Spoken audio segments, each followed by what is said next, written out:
Rofiko dengan NIM 1908106064 dari kelas Biologi B semester 5. Di sini saya akan membahas mengenai waris. Nah, waris menurut hukum Islam adalah hukum yang mengatur tentang peralihan harta kekayaan yang ditinggalkan seseorang yang telah meninggal, dan juga berbagai aturan tentang perpindahan hak milik. Hak milik yang dimaksud adalah berupa harta seseorang yang telah meninggal dunia kepada ahli warisnya. Nah, dalam hukum Islam, ilmu yang menjelaskan masalah waris disebut juga dengan ilmu mawaris atau ilmu faraid. Sebab-sebab mewarisi yaitu yang pertama karena hubungan keluarga atau kerabat.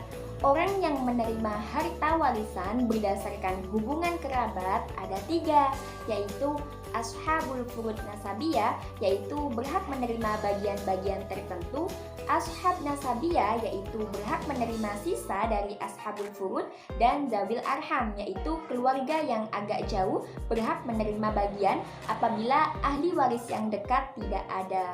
Sebab mewarisi yang kedua yaitu karena adanya hubungan perkawinan. Kaitan hubungan perkawinan dengan hukum kewarisan Islam berarti hubungan perkawinan yang sah menurut Islam. Yang ketiga yaitu karena hubungan wala. Wala adalah hubungan yang disebabkan memerdekakan hamba sahaya. Apabila budak itu meninggal, maka orang yang memerdekakan itu berhak mewarisi harta budaknya, tetapi tidak berlaku sebaliknya. Dan yang keempat yaitu karena hubungan agama. Orang Islam yang meninggal dunia dan tidak mempunyai ahli waris siapapun, maka hartanya diserahkan ke Baitul Mal untuk kepentingan umat Islam. Kemudian mengenai sebab-sebab hilangnya hak waris dalam Islam.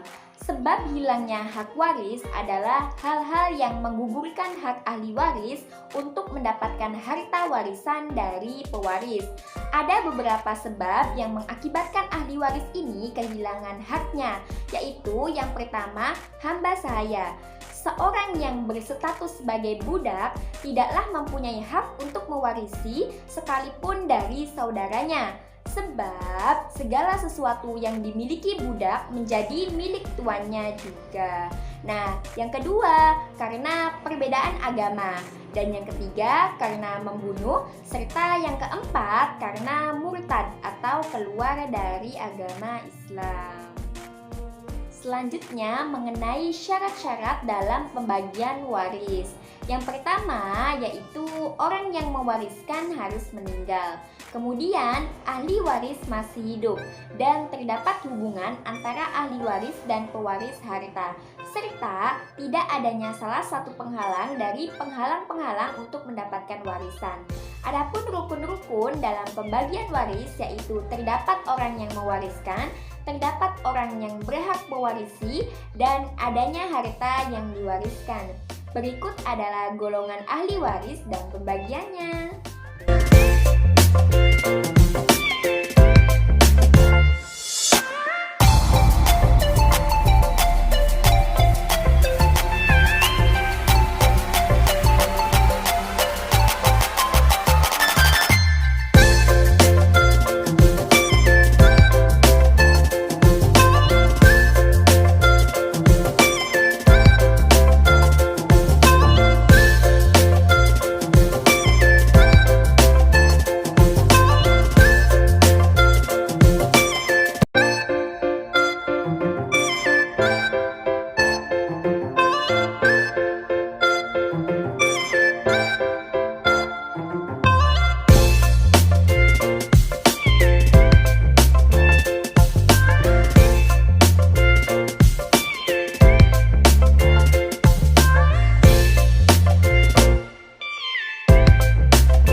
Oke, di sini ada contoh dari pembagian waris.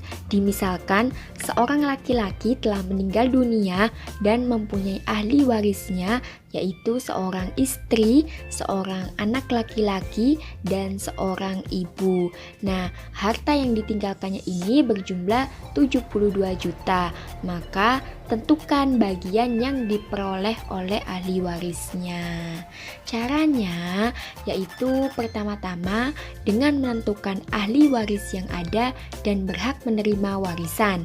Di sini dicontohkan bahwa ahli warisnya yaitu seorang istri, seorang anak laki-laki, dan seorang ibu. Kemudian dengan menentukan bagian masing-masing ahli waris. Istri mendapatkan bagian 1/8 karena mempunyai anak. Ibu mendapatkan bagian 1/6 karena terdapat cucu, dan anak laki-laki mendapatkan bagian sisa atau asoba.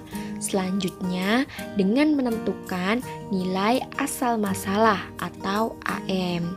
Contoh dari penyebut 6 dan 8, asal masalahnya adalah 24.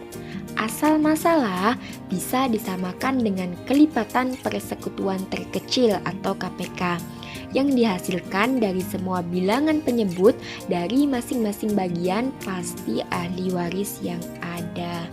Asal masalah ini harus bisa dibagi habis oleh semua bilangan bulat penyebut yang membentuknya.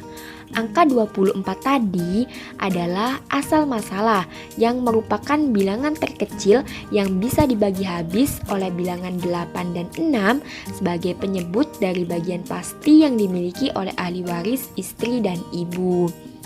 Setelah diketahui asal masalahnya, kemudian dengan menentukan siham masing-masing ahli waris. Siham ini merupakan hasil dari perkalian antara asal masalah dan bagian pasti ahli waris. 1/8 dikali 24 maka hasilnya 3. 1/6 dikali 24 maka hasilnya 4. Dikarenakan asoba ini merupakan sisa, maka asal masalah yang berjumlah 24 ini kemudian dikurangi dengan 3 dan 4. 3 ditambah 4 sama dengan 7, kemudian 24 dikurangi dengan 7, maka hasilnya 17.